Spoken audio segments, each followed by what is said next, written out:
play the latest games anywhere, anytime. I mean, that's the big promise of cloud gaming subscriptions, right? Sounds amazing. It really does. But hang on, before you maybe toss your console, we thought we should take a closer look. Like, really look at the fine print. Yeah, Could these subscriptions, actually be some kind of trap? exactly. So welcome, everyone. We're doing a deep dive into cloud gaming subscriptions today. We were looking at this piece called Cloud Gaming's Dirty Secret, Subscriptions Scamming You, and it really got us thinking.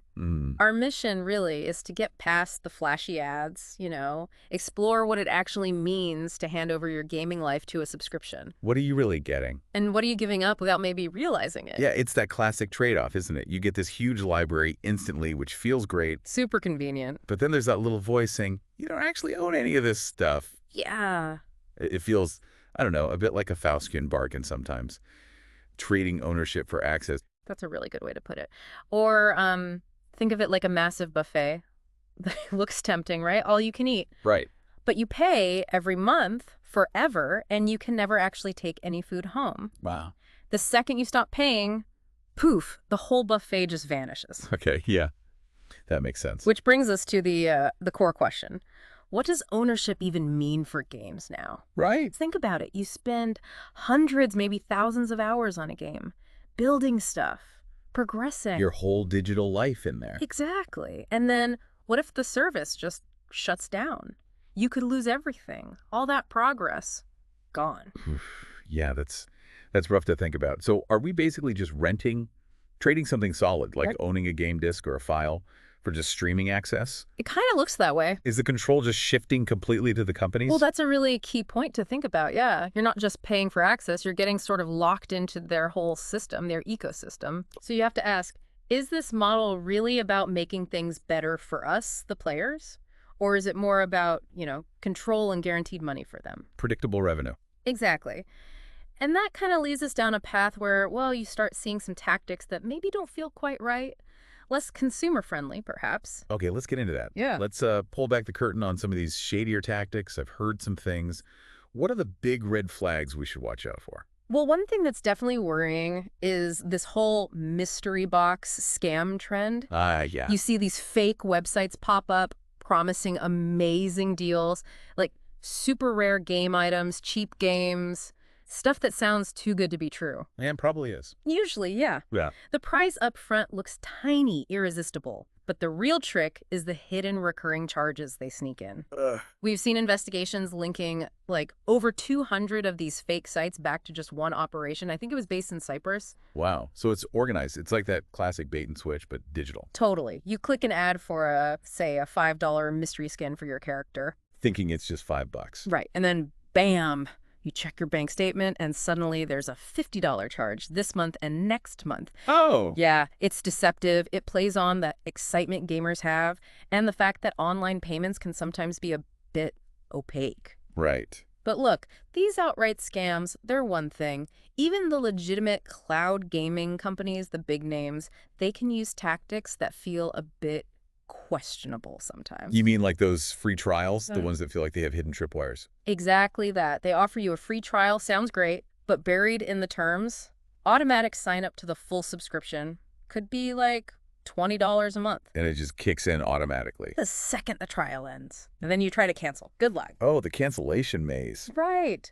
You end up clicking through endless FAQs, contact forms. It feels like they want to make it difficult, so you just give up and keep paying. It feels like deliberate friction, yeah. Making it way easier to sign up than to get out. And if you start adding up those monthly fees, $15 here, $20 there, over a year or two, that convenience starts looking pretty expensive, doesn't it? It really, really does. That $15 a month, that's $180 a year. Wow. And think about this. For $180, you could probably buy, 2 big AAA games outright? Maybe more on sale. Yeah, easy. And you'd own them, play them whenever, off and offline. No ongoing cost hanging over you. It really forces you to compare that instant access buzz with the actual long-term cost of renting. So, okay, the subscription model itself, just the money side, has pitfalls. It goes deeper, right? Let's talk data, privacy, security. That worries a lot of people online. Yeah. What are these cloud platforms actually collecting? This is where that convenience factor gets potentially tricky. These platforms, they're not just sending you video, they're gathering tons of data about how you play. Like what? What kind of stuff? Oh, everything. Your play style. Are you aggressive, defensive? What choices you make in RPGs? Even like your reaction times. Yeah. Or how long you spend looking at different outfits or skins in a customization menu. Okay. All that detail. Okay, that's a lot. And where does all that data? It's not just sitting there, is it? Well, that's the thing. Rarely just for making the service better. This kind of detailed user data, it's incredibly valuable. So advertisers. Exactly.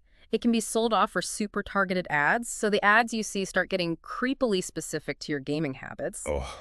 But even worse, maybe, is the risk of data breaches.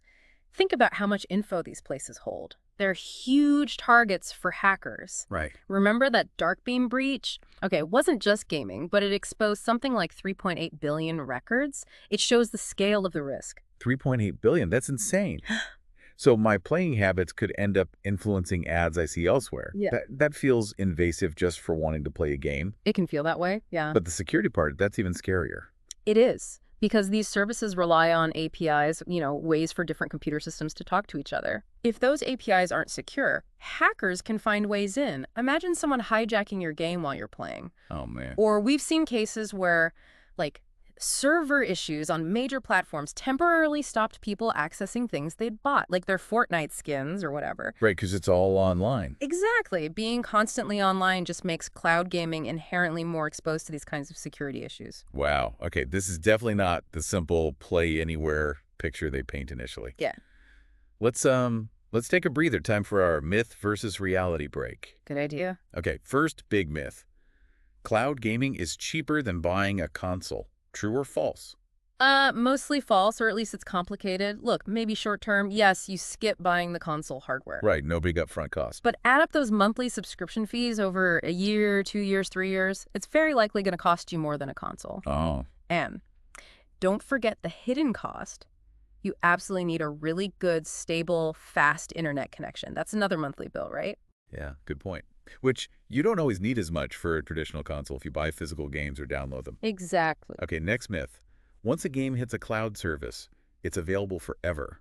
Sounds like Evan, but is it real? No, definitely not. Games get pulled from these services all the time, sometimes with very little warning. Really? Like what? Well, a big example was Cyberpunk 2077 getting pulled from GeForce Now for a while. Imagine being halfway through that massive game. Then suddenly you just can't play it anymore on that service. Exactly. Gone. But if you'd bought it on Steam or GOG, it's still yours. You don't have that rug pull risk. Okay, this is all starting to sound a bit negative. But there must be ways to use cloud gaming smartly, right? Or alternatives. Yeah. What can people actually do? Absolutely. It's not all bad. You just need to be smart, the main thing. Try to prioritize ownership when you can. Oh. Well, look at services like GeForce Now. They have a model where you can stream games you already own on places like Steam. So you buy it on Steam and then use GeForce Now just to stream it. Precisely. Yeah. You get the cloud flexibility, but you actually own the game license. You're not just stuck in their subscription lease. That sounds like a good middle ground. Any other models that give more control? Pay-as-you-go is another interesting one. Instead of a flat monthly fee, you just pay for the hours you actually play. Like an internet cafe, but for cloud gaming. Kind of. Maybe it's like $2 for 2 hours or something similar. That way, if you have a busy month and don't play much, you're not paying for nothing. It removes that subscription guilt. That sounds much fairer, actually. Pay for what you use. Yeah. What about just practical tips? How do we protect ourselves from the dodgy stuff or the data issues? Okay, number 1, read.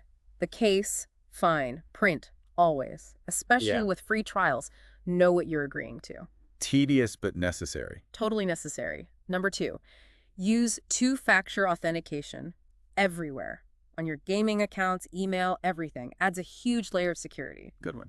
3, think about using a VPN, a virtual private network, especially if you're gaming on public Wi-Fi. It encrypts your connection. Makes it harder to snoop on. Right.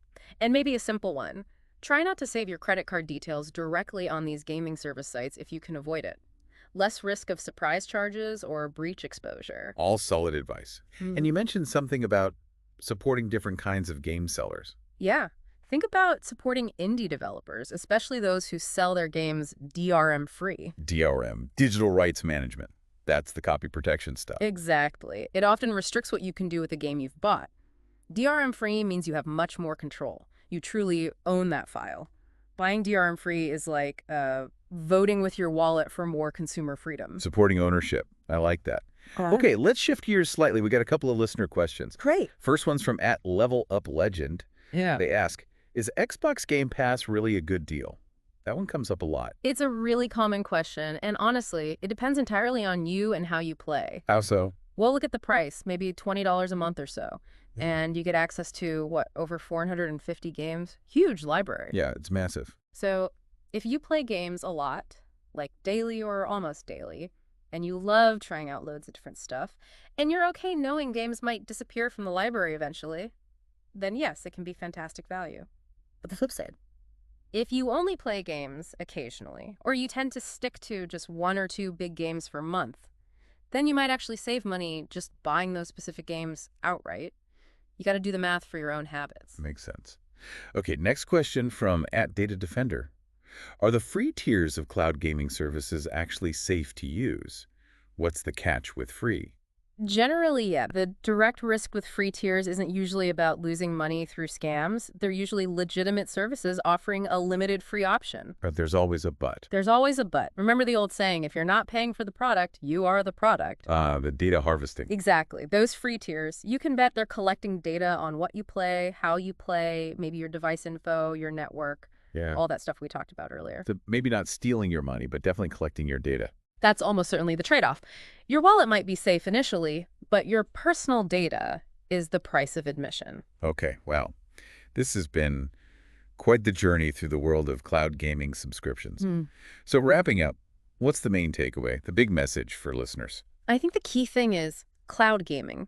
It does offer some cool stuff, real convenience, real potential, but you absolutely have to go in with your eyes open. Be critical, be informed. Don't just get swept up in the hype. Exactly. Don't let that shiny promise of play anywhere blind you to the potential downsides. So what are the absolute must-remember points, the quick summary? Well, 1, try to own your games when you can. It gives you control. 2, protect your data.